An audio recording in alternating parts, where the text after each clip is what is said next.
This is the Nashville 2 podcast with your host, Edward Fox. G'day, viewers and listeners. It's Ed Fox back with another amazing episode of Nashville 2. Why do I say it's an amazing episode? I've just started saying that, actually. The reason it's amazing is because of the people I have on and the information they share. We just had a great guest, Tony Honeycutt, and he shared with me 3 places that nobody else has thought to share with me. I mean, like, how good is that? And he shared it with you too. So Nashville 2 is about Middle Tennessee stories. It's about telling your story. If you know somebody that is maybe a community leader, maybe they started a business and they need some help marketing it, maybe it's a church leader that has been amazing to you and you want them to get some marketing and get the story out there. Or maybe it's just the regular business couple that's just working away at their small business, not getting any recognition, serving the community, and we want to recognize them. Let's get them on the show.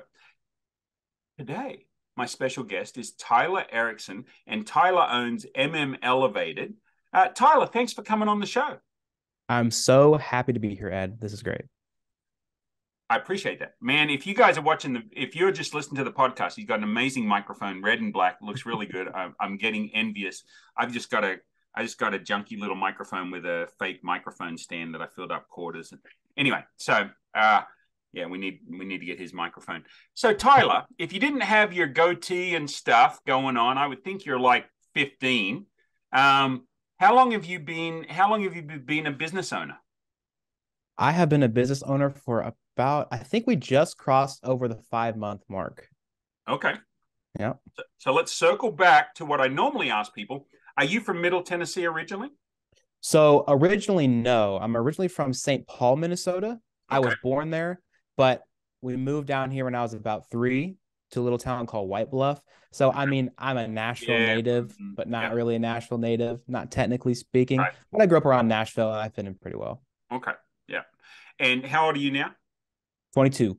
2023. He's 22 years old and he owns his own business. If Tyler can do it, I'm not saying that anybody can do it, but if a 22-year-old can start a business and network the way that Tyler's networking, y'all need to know Tyler. If you're young like him and want to start a business, he's the guy that you need to talk to. So Tyler, tell me a little bit about what your business is, what you do, how you got started. You can tackle any one of those first. Sure. Well, I'll just preface it with I used to work at a crappy corporate job. I mean, it was fine. You know, it was a typical 9 to 5. I worked in the IT. Paycheck.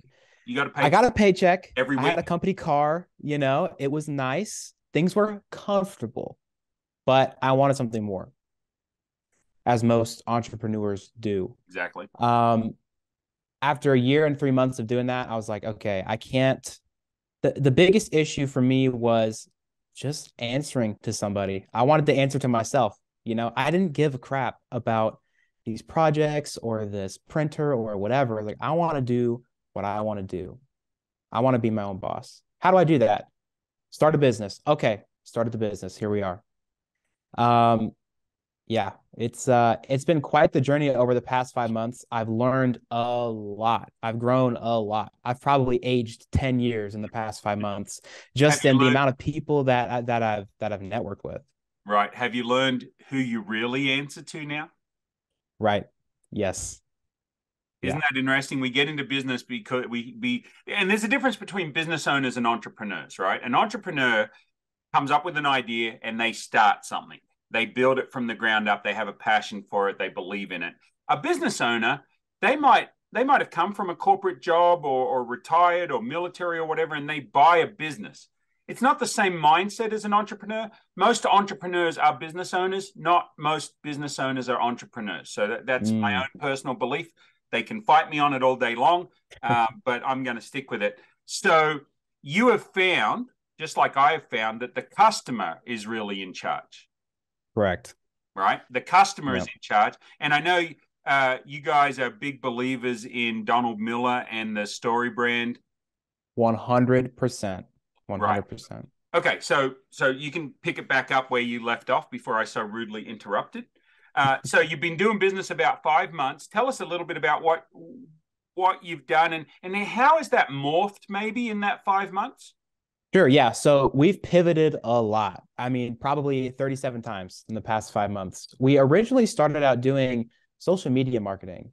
Now, I don't really know the first thing about social media, but I'm young and I kind of grew up with it. So I figured, what the heck, we'll give it a shot. It was Isaac's idea to start the company. He brought this idea to me, and I was so fed up with my corporate job. I was like, let's do it. I don't care what we do. I don't care whatever it is. Let's do it. And we tried social media marketing. It's really hard to make money. I wasn't that good at it. We did some stuff for nonprofits and charities and a lot of, free work to get our name out there, but we were just struggling. And then about 3 months in, we were like, okay, what about websites? Okay, everybody needs a website. Every business usually needs a website. Let's take a look at that. And that's where I really found my home. I wouldn't say I was necessarily passionate about websites before we pivoted, but now I am passionate about the results that we get for our customers with websites. You know what I mean? I'm not the kind of guy to go in there and like, oh, the technical stuff doesn't really get me, but the clarification, the understanding, the clarity that we can help bring, that's where I get that passion. That's where I get that motivation What do you think? to do What do you this. think is your biggest strength in that business? Is it the copywriting? Is it the clarity of message? Is it the design elements? Or do you probably have a team of people that help you with a lot of that? But if Exactly. you were patting yourself on the back, what do you like most about what you do, or what area in the ones that I've just talked about? Honestly, so the thing that I like most about what I do is working with cool people. Yes, your customers are your boss, but you get to choose your customers for the most part, right? The copywriting is a strength. I would say communication is a big strength for me. It used to not be. It's a skill that I've developed over time. I was super introverted, super didn't want to talk to people, but now I realize everybody is just a person. These business owners, these big multimillionaires, they just need you to bring value to them. And we do have I started out building the websites on my own and Isaac building the websites. We realized very quickly, okay, we cannot compete with people who are doing it for 20 years. So we're not even going to try to go down that road. We have a person on our team who's been doing websites for about 20 plus years now. He just joined. So we're super excited about that. And that gives us the leverage to have him build the technical and the design aspect of the website. But then what we bring, Isaac and I, is the clarity, the information. What is the website supposed to consist of? We consult with you on your brand's message that not only goes on your website, but you can put it on your Instagram, you can put it on your Facebook. It can be construed across all your social media platforms as well. So you've built a team that can provide, and do you have a particular, do you say niche or niche? I think it depends on who I'm around, because if I hear somebody say it first, if I hear somebody say niche, I'm like, oh, niche. But then if I hear somebody say niche, it's niche. So, but I think You're for adaptable. me, I say niche. I say Okay. niche though. So what is when it comes to your vertical, when it comes to business industries you work with, and obviously you can build a website for anybody, but is there something that you feel like you have either fun or you enjoy building a particular vertical or a particular type of industry websites? So nonprofits are fun because you can Right. kind of be a little bit looser with them. We don't really have still in the experimenting phase of niching down, but we're really interested in realtors because I've been told the same thing by a lot of realtors. They get when you partner with a big realty company, they give you this template website, whatever, Right. and they're usually not very great. They kind of do the job, but it's not personal. It's very transactional. So getting realtors in the door with a personalized website to make their clients feel really at home, I think that's the next road we're going to go down. Right. Well, and I just recently started a business that I talked to you a little bit about, the business elevator, about taking those businesses from zero or from $100,000 up. So anywhere from startup to, and I think realtors are a good niche for me too, because a lot of them don't know how to brand themselves within the bigger company that they're part of, right? So it sort Right. of fits right into what you're talking about. You can build them a website, but how do they stand out? How do they stand out from everybody else? Let's say Nashville has 1,000 realtors. It's probably 10,000, but let's say they have 1,000 realtors, right? How do you stand out and how do you get found? Obviously, networking is a key, but they need a website, right? But how does the website get found and how does it stand out from every other templated website? They go to you. Right. But they haven't figured out how to brand themselves and their authenticity, what they're into. I think of people like Sonny Christopher. Sonny used to be a zookeeper at the Mm-hmm. Nashville Zoo, and he always talks about animals. So that gives him a way to sort of brand what he does. I've got another kid. I'm trying to talk this kid into buying a big white, like Garth Brooks hat, right? And be, the big belt buckle. And because he's Right. like so clean cut, he looks like he's 11, right? He's a great guy. I think, have I had him on the show already? Has that show gone live? This kid is awesome. Jimmy Moyers. I don't know if you've met Jimmy. I have not met Jimmy. But Jimmy he's got an amazing heart for people, but he needs to find a brand. Right now, you would say he's like the clean cut, all American kid, brand, but that's not going to stand out because there's so many men and women that look like that. So I'm trying to get him to go with his authenticity that he can find a brand and move forward, which I'd say is similar to what you do, right? With when you build a website for them, you're helping them be authentic, be genuine, trying to connect with their audience. Exactly. Whether it's a business brand selling dryer sheets, whatever, or whether it's a personal brand, that's what we do differently with the websites. Is we add that personal element of authenticity to your website. I love how you do sound bites. Normally, I'm used to people running really long, and so then I've got to come up with the next thing. I have a habit of running on, and so I'm trying to concise it down to follow my own messaging, to be clear instead of clever, clear and concise. Oh, I like clever too.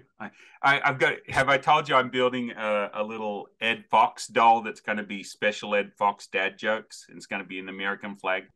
I've got the model. They've done the model for me. It's a clay model. Now they've got to paint it and mold it and that sort of stuff. I don't know how it's going to turn out. I don't know that he even looks like me, but maybe he does. I don't know. We'll see. But so I like being clever too, right? So for me, it's always a dad joke. There's always a dad joke in what I do. But I think you're right. So as I was saying on the last episode, when you jumped on at the end of Tony Honeycutt's episode, that that being the branding, getting to know me. I don't know if we recorded that part, but getting to know me was my goal, right? People get to know me. I'm new to Nashville. And then if they want to buy what I have, I will talk to them about buying what I have. But if they don't know you, like you, or trust you, they don't normally want to do business with you. Do you find that to be true in the 5 months that you've been going? 100%. I think especially after COVID too, people are tired of Zoom. People are tired of over the phone stuff. They want to meet in person. Almost every single person that we've done business with, we've met in person. We've communicated in person. We've hung out. We've gone to networking events. We've done all this other stuff. I think in business, people they really are looking for a relationship aspect with the people that they work with. It's not transactional. And that's what's weird. As I thought it would be very transactional. They don't want to know how your kids are doing. They don't want to, you don't want to bombard them with personal stuff. But having that personal relationship with people you work with, it makes business so much better too. Because then you got inside jokes, and then you're gonna want to do a better job for them anyway because they're your friend. Right. So that's the biggest thing that I found. Yeah. And you also give them grace when they screw up. Exactly. So there's a great book called His Needs, Her Needs, Building an Affair-Proof Marriage, which is a great business book. People look at me weird when I say that, but my wife and I got that early on in our marriage, and it talks about the love bank. You're either making deposits or withdrawals, right? And we've heard people talk about it since in different formats, but that was the first time I ever heard about it. If you continually make withdrawals as a business vendor, then how do you get that person when you do screw up? How do you get them to forgive you. If you're making deposits, if you're doing the right thing by them and you're treating them well, you're treating them fairly, you're there going that little extra mile when you can, that when you need to pull back or when you make a mistake or you don't deliver on time, they're more likely to forgive you, right? And that comes 100%. from the relationship, not from transactional. So you're not getting people call you up and say, oh, I've got a lawn care business, but I can only afford $250 for a website. That's not the type of client you want, right? Mm-hmm. If they only have $250 for a website, they need to get out there on a Google Sites or a Wix or somebody that does the free non-domain name, and they need to build it themselves.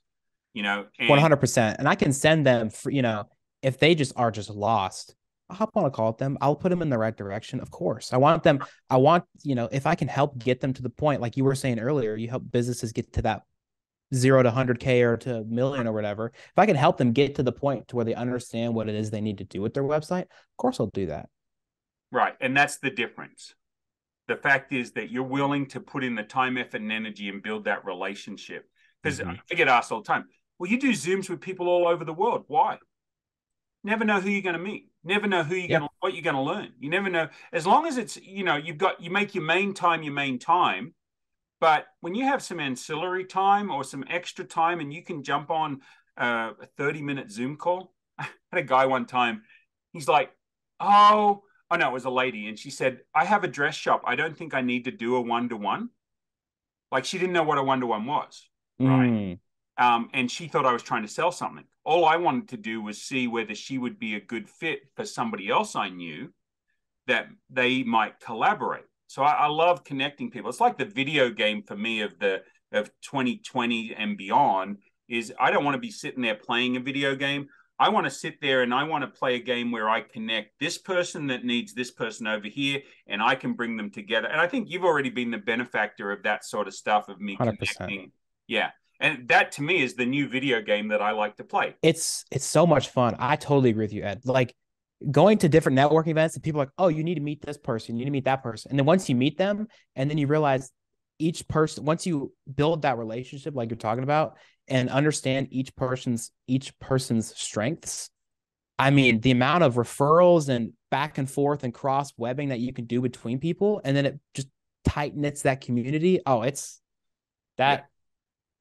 gold. We were talking about Alignable on the Wake Up Call with Ed and Paul podcast that I do early on a Tuesday morning. So my Tuesdays are all podcasts. So I've got about 5 podcasts that I'm on. So Wake Up Call with Ed and Paul has 2 slots. And then Nashville 2 has 3 slots. And then my Bada Bing Bada Boom has 2 slots. And then my Wichita Wow has 2 slots. A Bada Bing Bada Boom, it's just that easy. That's how we bada. So that people go, well, how do you get 5 podcasts done in one day?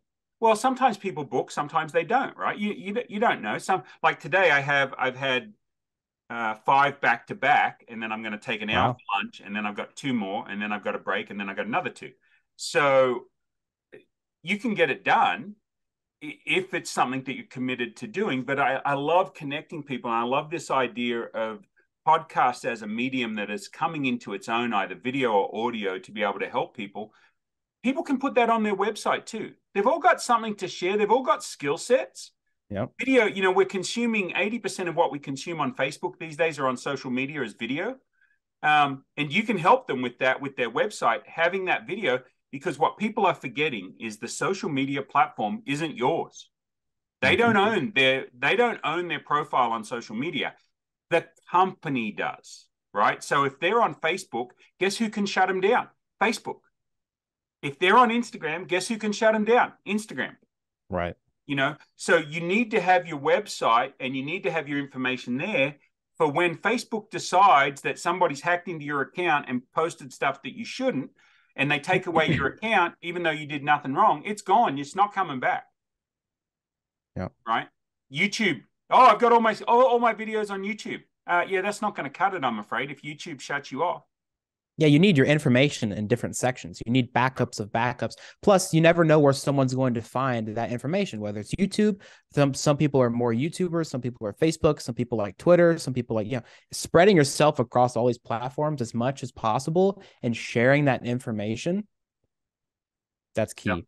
That's Okay, key. so when you're not working, when you're not doing that stuff, and if people want to find you, they'll be all your information will be in the show notes. Your company name's Elevated, Yep. and you can help people build websites. You can help them with clarity and conciseness, and be found on that one long road that is the internet, right? There's a Exactly. billion businesses on there. How are you going to stand out? You're going to go talk to Tyler and Isaac, who's your business partner. We didn't talk about him. He needs to come on the show too, and he can He do does it. need to come on the show. There you go. So what do you do when you're not working? We do this thing where we call 3 hidden gems. What are your hidden gems around the Nashville metro area or around Middle Tennessee that you Yeah. So the first hidden gem is going to be the Well Coffee House. okay? Love the And well. it's in Bellevue. Yep.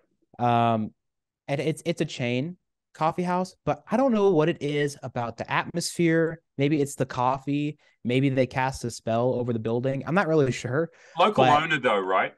yeah, local owner, Yep. super great people. I mean, just super. I like the other day, I went to swipe my card and it's a little Square device or whatever, their little payment processor stopped working. And the dude was like, "Oh, I'll get it. Don't worry about it."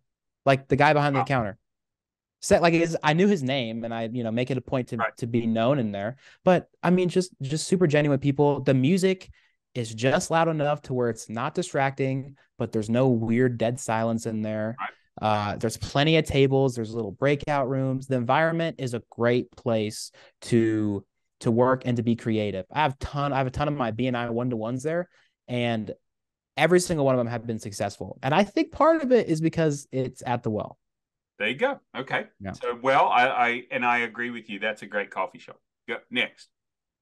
What else? The next one would be the Royal Range. So I'm an avid gun nut. Okay. It is a indoor shooting range also in Bellevue. I live in Bellevue, if you couldn't tell. Right. It's a little bit down the road.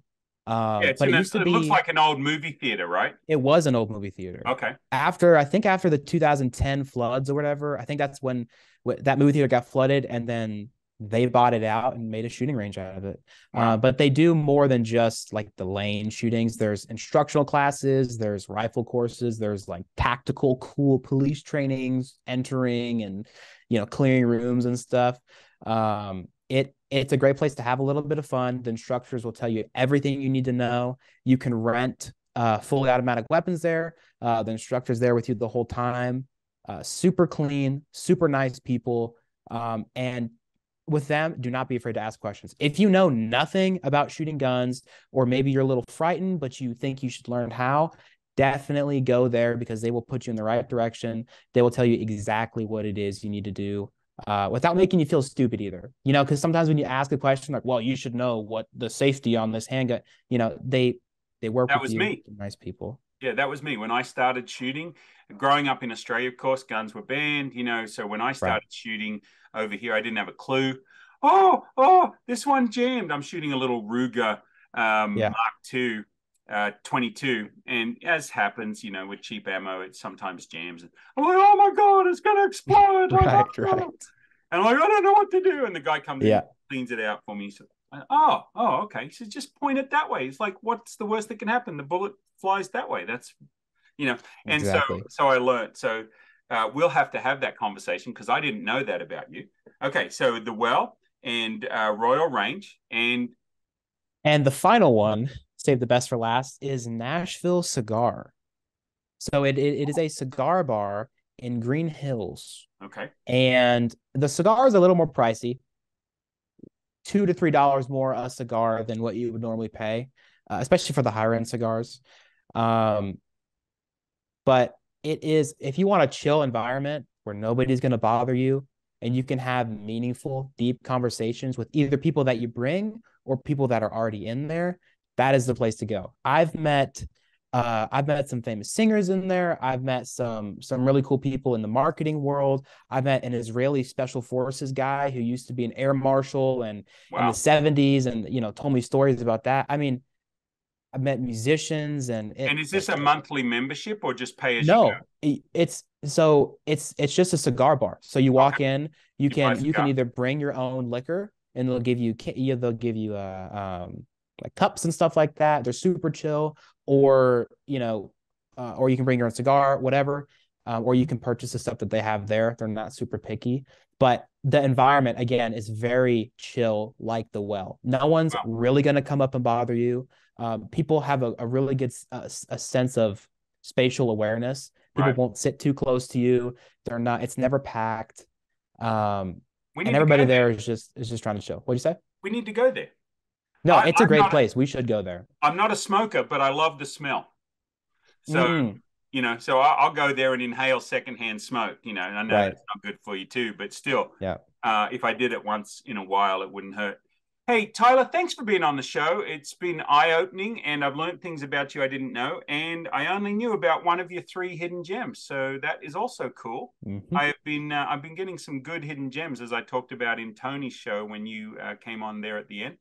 As a business owner, it can be tiring paying cash for everything you need. Well, there's a better way. Introducing Trade Bank of Nashville. Our bartering service lets you exchange goods and services without the need for cash transactions. Trade Bank helps businesses like yours reduce expenses, bring in new business, and keep your cash where you need it most. Find out more and join our barter network today. Start getting what you need without paying cash, because sometimes barter is just smarter.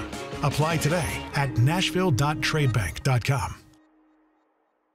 Would you come back after a few more months and tell us, update us on what's going on? Absolutely. I'd love to show you guys my new Lamborghini and all this other stuff once the business is popping off. Yeah, it's funny. For me, it was always the Tom Selleck Magnum PI 308 Ferrari. And then I realized as I got older, I might be able to get into the thing, but I couldn't get out of it. So it's rough. And I was in Australia, so the Ferrari cost was just like ridiculous. So not that it's not ridiculous over here, but but more so ridiculous. I'm closer to if my wife let me sell 3 of our rental houses, being able to buy a Ferrari. So hey, thanks for being on the show. Really appreciate it. Look forward to having you on again. I appreciate your time, Ed. This has been great, and I'm super excited to go to Cigar Bar and be on the next podcast. Yeah, okay, great. Yeah. This is the Nashville 2 Podcast with your host, Edward Fox.